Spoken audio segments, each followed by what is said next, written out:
All right, everybody. Tonight with us, we have Scott from Believers Underground on YouTube, and he's got some really interesting information that's really pertinent to what's going on in the world right now. So, Scott, thanks for coming by.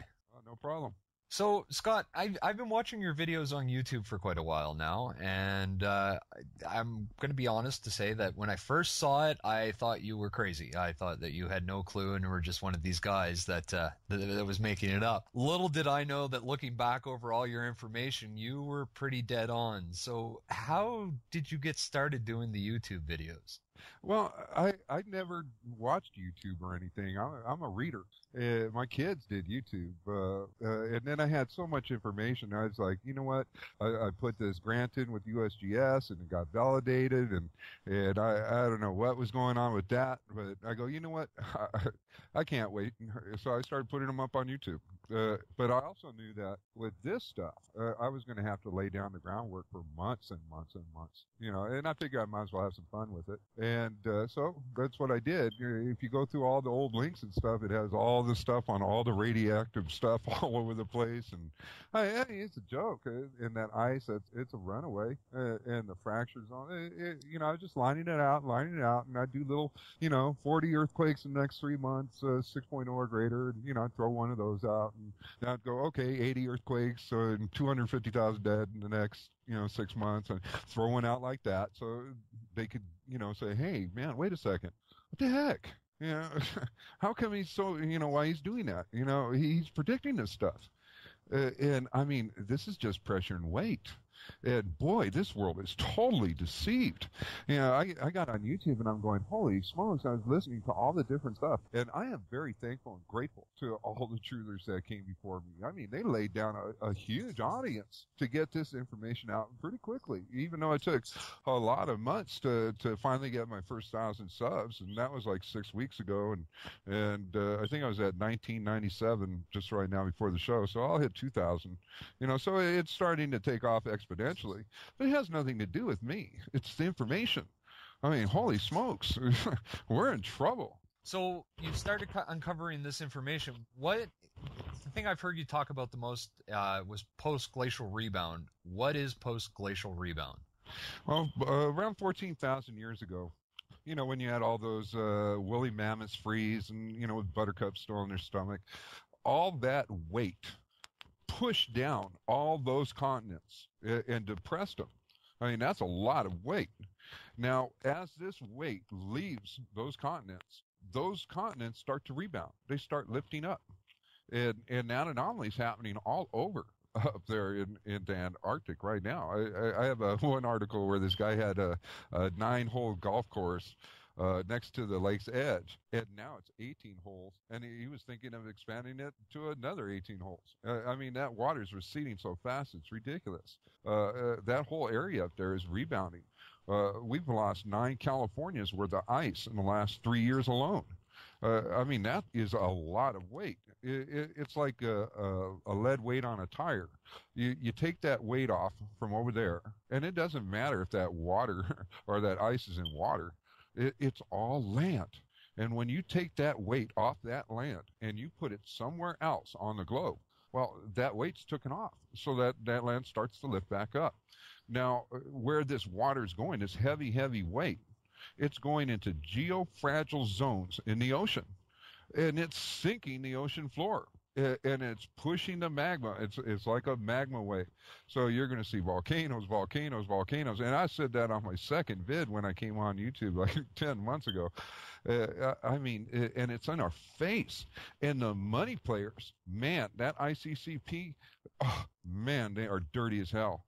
And the World Bank, oh man, the mother of all harlots, man, the bride of Antichrist herself. Man, they are pulling cons hardcore, like the OTC derivatives market. That's a $595 trillion con. And this stupid carbon tax stuff, now they're making money out of thin air. And they're taking that and selling futures and everything else. I mean, they're making that into a $200,000 market.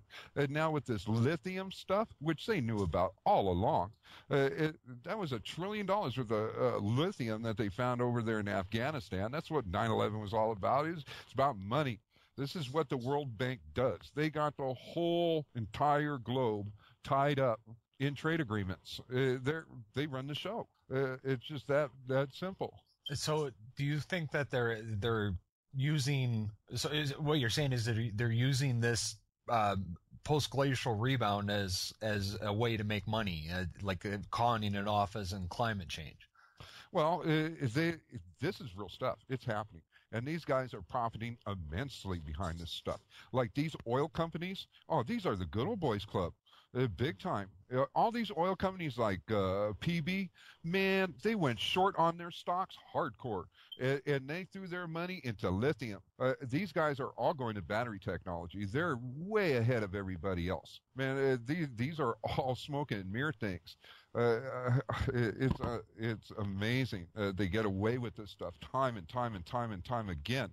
I mean, it's like, is people going to wake up? First, you had the gold pool in the 70s. You had the S&L scam in the 80s. You had Enron. You had the farming. You had the housing. You had the OCT derivatives. I mean, they've been playing this game over and over and over again. It's all one big con. It's a lie. And man, it just amazes me. I just sit there. Okay, so back to I just want to stay on the post-glacial rebound for a little bit. Now, what's causing the ice caps to melt? From what I'm seeing, nuclear fallout. Now, when Chernobyl blew up, this is the same time. This is how these guys work. It's amazing. Okay, they came out with this. Oh, aerosol cans. Don't spray aerosol cans because it hurts the ozone. You know what? That is baloney. Okay, when Chernobyl blew up, which was 3.5 million pounds of spent fuel rods, and uranium's a metal. It's mined. And then you add probably 100,000 tons or whatever of metal and concrete from those 4 structures, and that thing blew up like no one's business, and it blew a hole right through the ozone. Matter of fact, that dude that was running the reports offed himself 2 years later. I mean, it was the cover-up of cover-ups, the lie of '86. It was a joke. And then all these atomic, like World War II, when they blew up the Japan, man, where do you think all that metal and debris and people and dirt went? It went airborne, and it went all over your ice pack. I mean, it's in the Himalayan ice cores. It's in every ice core around the planet. I mean, you got a hole in the ozone from this, and the phenomenology test too. The high altitude nuclear bombs they were detonating. Man, it's just like, man, this is so dang wicked. It's unbelievable. And man, they keep snow dump. I mean, look at what they're doing to the public. Oh yeah, CO2 gas. Yeah. So they created a $200 trillion new con with that. Okay, and then they're shoveling all their money into battery technology and stuff while everyone's thinking oil. They're shoveling all their money the other way. It's a con. Now, going back over to post-glacial rebound, because that's what you want to hear about. Mm-hmm. These guys know climate and money are going hand in hand, and that's why I bring the financial aspect to this. Because they're going hand in hand. Just before Iceland's volcanoes took off, they just whacked that economy.